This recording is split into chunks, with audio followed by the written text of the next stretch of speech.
What's up, guys? Welcome back to another SportUniverse podcast. It is the 11th podcast, I think. I can never remember, but I think it's the 11th podcast. I'm doing this one solo again. Nick and Jonathan are on vacation, so obviously they should go and enjoy their vacation. But I'm going to do this podcast today, and it's just going to be me and my opinion, so let's just get into it.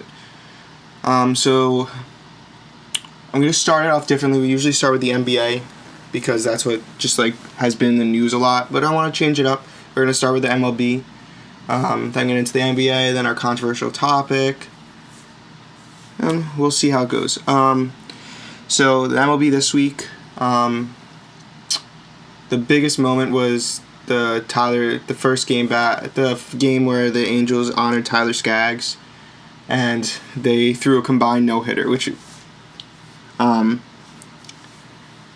is just crazy. I mean, what has been happening after these players have died, obviously terrible, it's tragic, but the way that teams have had such big moments after they've tragically died has been crazy and is really something for just to show the magic of sports and how it brings people together. I mean, when Jose Fernandez died, D. Gordon hit that really emotional home run, and everyone knows he went around, started crying, and it was one of the... I mean, I was watching that game when it happened because I'm a Mets fan. It was against the Mets, and it's hard not to, just be happy for the Marlins and what they had been through, and for that moment to be a release for them is something amazing. And then throwing the no-hitter the day that they honored Tyler Skaggs, his mom threw out the first pitch. And I also saw this thing that Tyler Skaggs was born the last time there was a combined no-hitter thrown in California, and the day that they honor him, there's a combined no-hitter in California. It's just really crazy what these coincidences that happen. People say it's not coincidence, but I'm not going to get into that. Obviously, this is not that type of podcast. But it's just really, I obviously couldn't watch it, but I saw the highlights and everything like that. It was just one of those moments that you'll always think about. It's crazy. Let's see, what else happened in the baseball world? I guess I'll just talk about the Mets so I don't have to have a whole segment about them. They won their first series in a while today. And that's it. I don't want to talk about them. Oh, there's actually some stuff to talk about, so I will talk about it. Brody Van Wagenen's big thing going into the season was how the Mets were set up and they were going to run the National League East, and he told, during his opening interview that the National League would have to come get us, and he had his mid-season presser the other day, and he said they came and got us. I mean, being honest, I guess that's a good thing. It's just so ironic how terrible the season has gone. And then I also saw it was a whole media thing for Brody Van Wagenen that he did. He was on Mike Francesa, and Mike Francesa basically told him point blank that no one trusts him as the general manager based off how the season has gone and stuff like that. And I would be the first to say how much I don't like Mike Francesa, but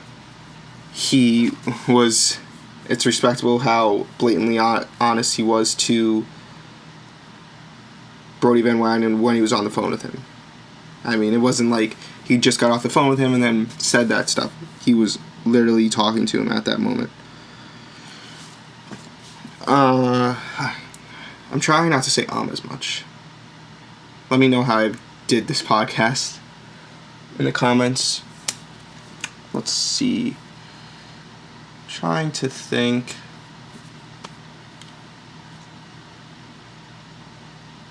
That's really all I have to say about baseball.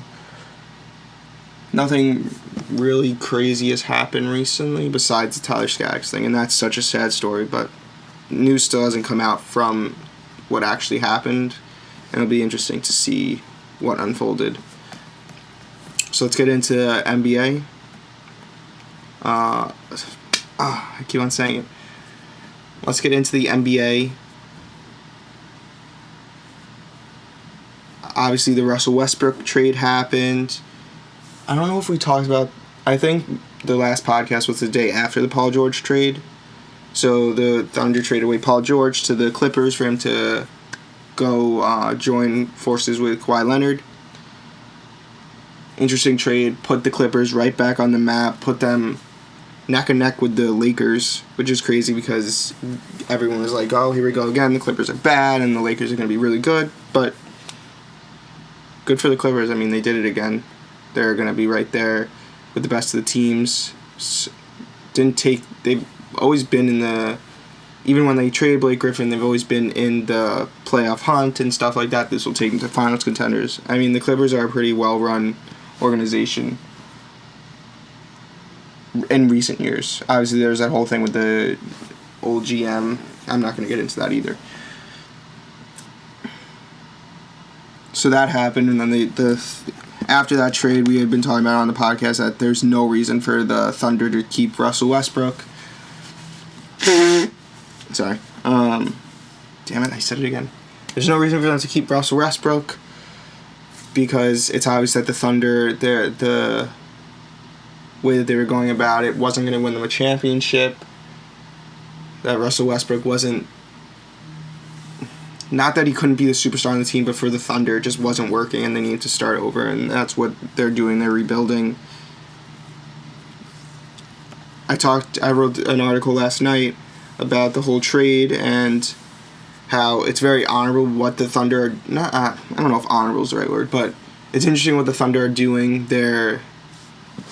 It seems like other teams might have waited maybe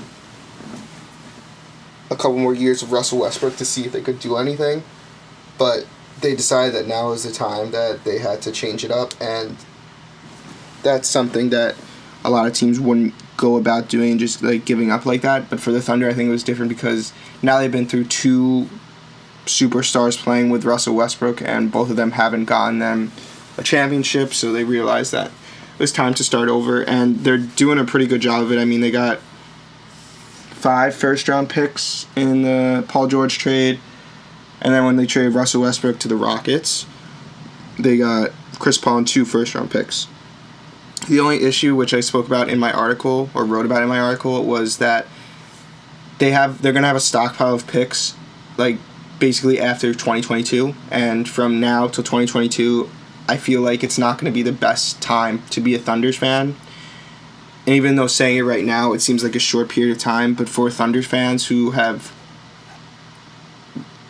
basically had a really good team every season, it's going to be a long period of having to be patient, and I think I know that better than anyone regarding sports, that it's easy to say but hard to really do as a sports fan. I mean, I've been through years of suffering with the Mets, and like I talk about every podcast, I'm not going to get into it, but it's a really hard thing to go through if your daily life becomes... If you're such a big fan as I used to be with the Mets, currently I just can't deal with them right now. My day-to-day life was so focused around them at some points that when they lost, my next day was basically ruined. If it was like a really heart-wrenching loss, and I could see for Thunders fans, it's going to be hard for them having to deal with a drought of very bad basketball. Maybe not very bad, maybe that's the wrong word, but I don't see a lot of success for them until they get to where all those picks are coming in. And then, of course, those picks have to develop into really good players, which is another couple years of waiting. So we'll see how they're doing. It's a different way it's a different way for a basketball team to go about it, an organization to go about it. Basically, like, they're rebuilding, but kind of doing a patient rebuild. Maybe someone comes out of the woodworks and becomes a really big star, but right now it looks like it could be 5 years down the line before the Thunder are like, really championship contenders again. Now for the Rockets, I mean, this trade was like a really good trade.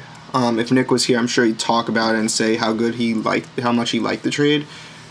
But they traded away Chris Paul, who was worn out. I wouldn't say totally. He's an above average point guard still, but he's worn out from what he used to be, and that's just going to continue for him. I feel like I don't think he's going to be an all-star again. Maybe not an all-star for his talent again.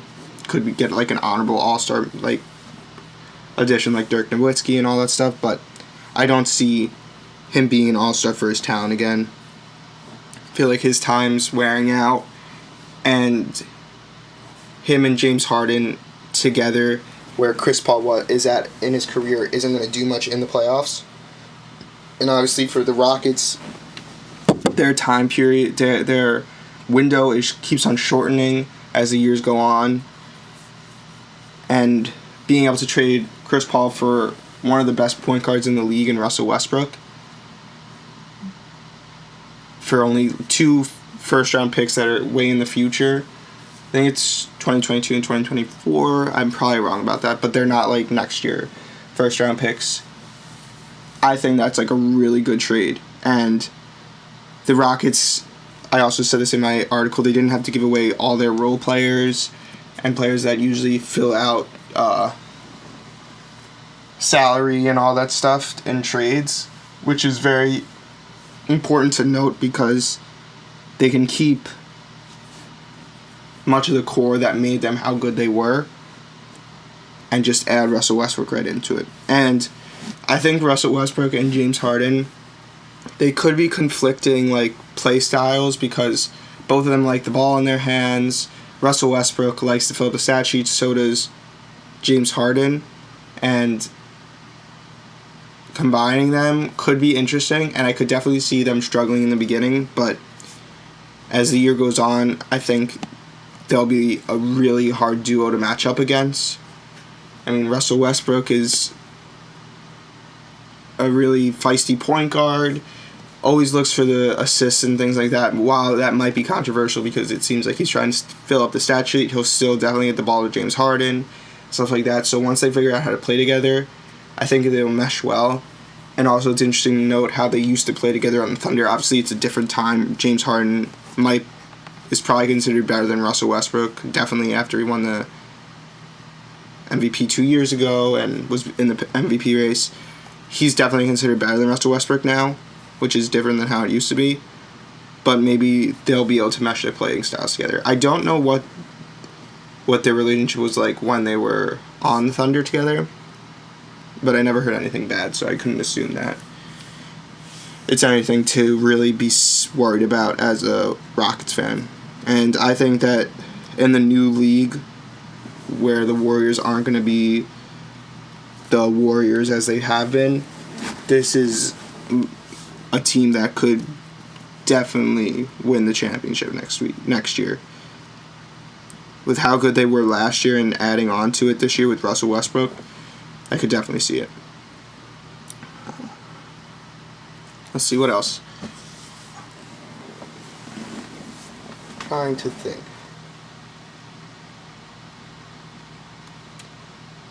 I can talk about the Knicks, that we haven't been in the favorite team segment.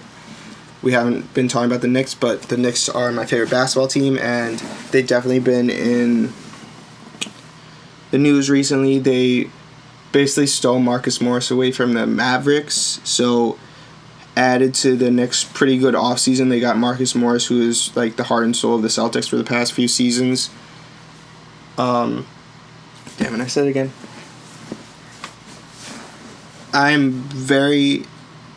What the Knicks have been able to do this offseason is pretty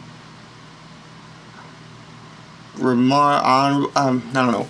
I guess honorable would be the best word, because you'd think after a team loses out on Kyrie Irving and Kevin Durant, like, they just kind of like give up and like say like this offseason just didn't go our way, and then just kind of basically be moping around in not literal sense, but just basically give up on the offseason, but they've been able to make this one of their better off seasons in a while, and that could just be because they had so much money, but I'm pretty sure it's because with my Scott Perry and I always forget the other guy's name. Let's just say Scott Perry. Is it Mike Perry? It's Scott Perry. Whatever. They definitely had plans in place. If Plan A didn't go as planned, they had Plan B, C, D, like all the way. And I think they've had a really good offseason, and they could definitely find their way into the 7th or 8th spot next year, which is crazy for the talent they missed out on, I guess is the best way of saying it. I mean, they have a lot of good young talent, and it's going to be fun to watch, and the fact that you might be able to see them in the playoffs together is also really nice, and that will put the Knicks back on the platform of free agents wanting to come here. And I know that's what they always say, like, one more year, the Knicks will be a free agency destination. And I'm kind of just waiting for that year, because it seems like it's every other year it's going to be the same thing. Like, players are going to want to come here, play for the Knicks, change their legacies and stuff like that, but it never happens. But I guess it's just like going to be a long wait for the Knicks, and as they continue to show who runs the Knicks organization and how different it is now, the culture's changing and everything like that, it'll eventually work out. They just need one person to come. Let's see.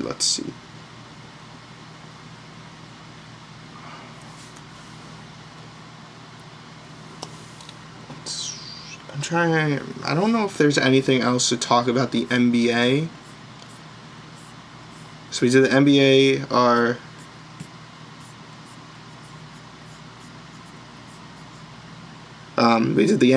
our favorite team segment was intertwined. I'll talk about our controversial topic.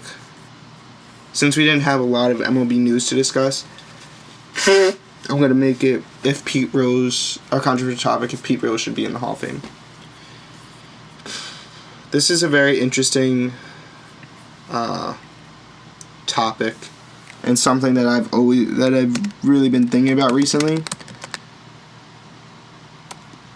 because I was listening to a podcast where Pete Rose was on, and I think it was a video, and it was saying why he should be in the Hall of Fame, and it was from Pete Rose's perspective.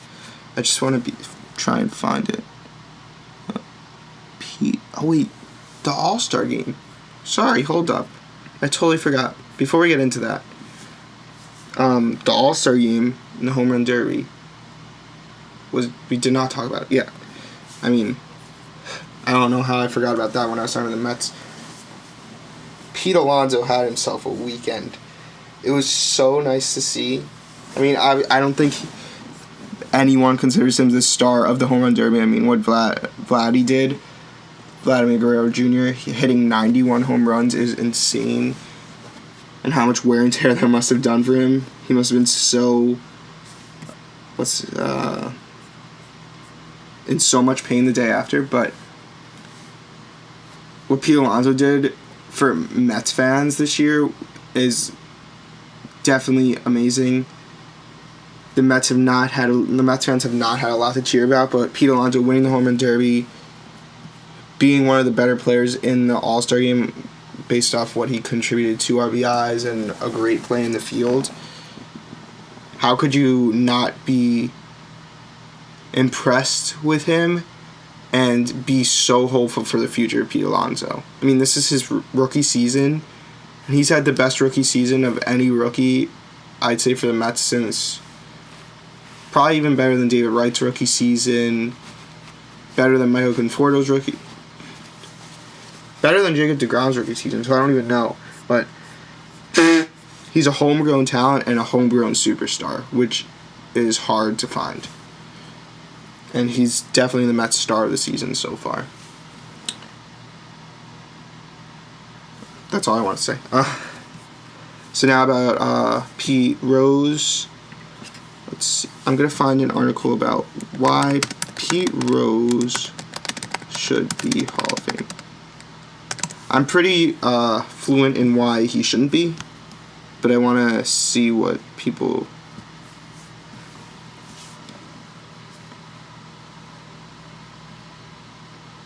Yeah, okay, yeah. So I'm just going to go over both sides. For the people that believe Pete Rose shouldn't be in it, is because he betted on the game when he was playing. And that's obviously against the rules because it's going to change outcomes to games and things like that.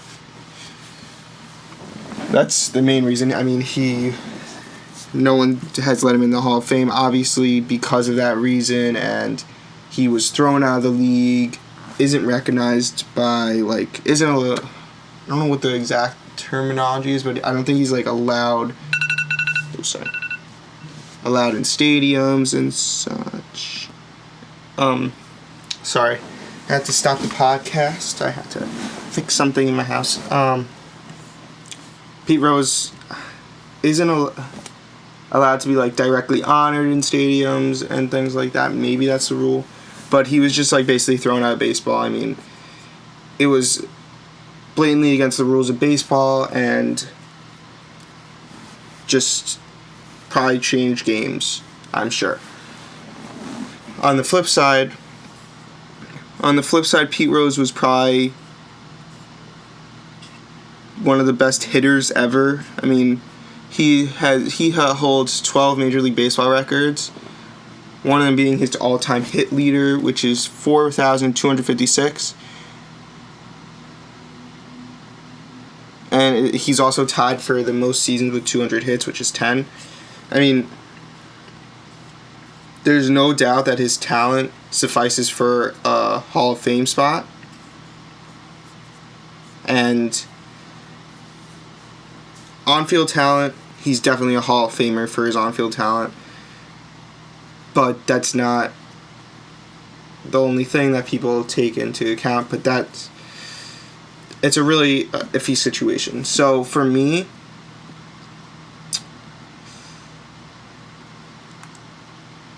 I would say that I always have trouble taking sides on these things because, I mean, it's a controversy. He doesn't belong in the Hall of Fame.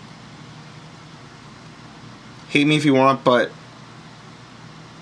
that's just a rule of the game, not to bet on the game because that changes how games are played and stuff like that. And great for him that he was all-time hit leader. Obviously, his talent was worthy of a Hall of Fame spot. But he doesn't deserve it. And some people say, why don't you make, like, a separate area in the Hall of Fame for steroid era people and someone like Pete Rose?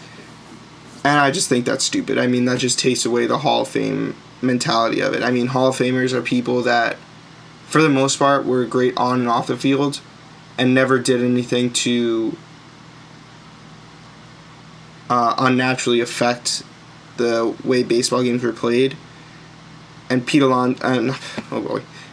Rose basically changed the outcomes of games and bet on baseball and just ruined how games were played. And I'm not sure for how long he did it, but there's a reason he was kicked out of the league, and there's a reason that his relationship with MLB isn't the greatest.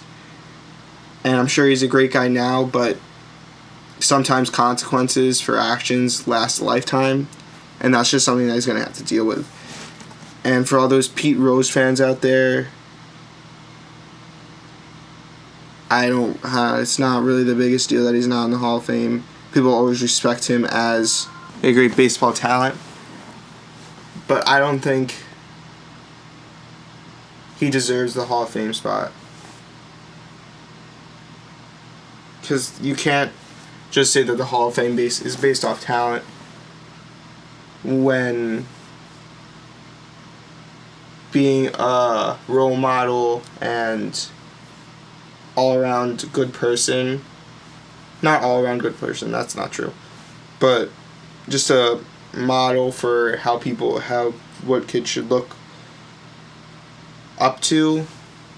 You can't say Pete Rose is a Hall of Famer. So yeah, Pete Rose should definitely not be in the Hall of Fame.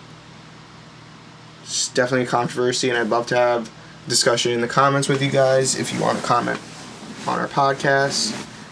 I guess I'll just wrap it up. I'll say what Nick always says, that this is a work in progress.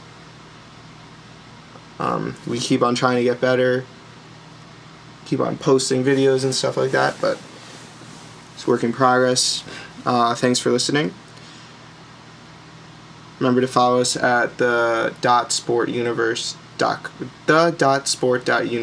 on Instagram.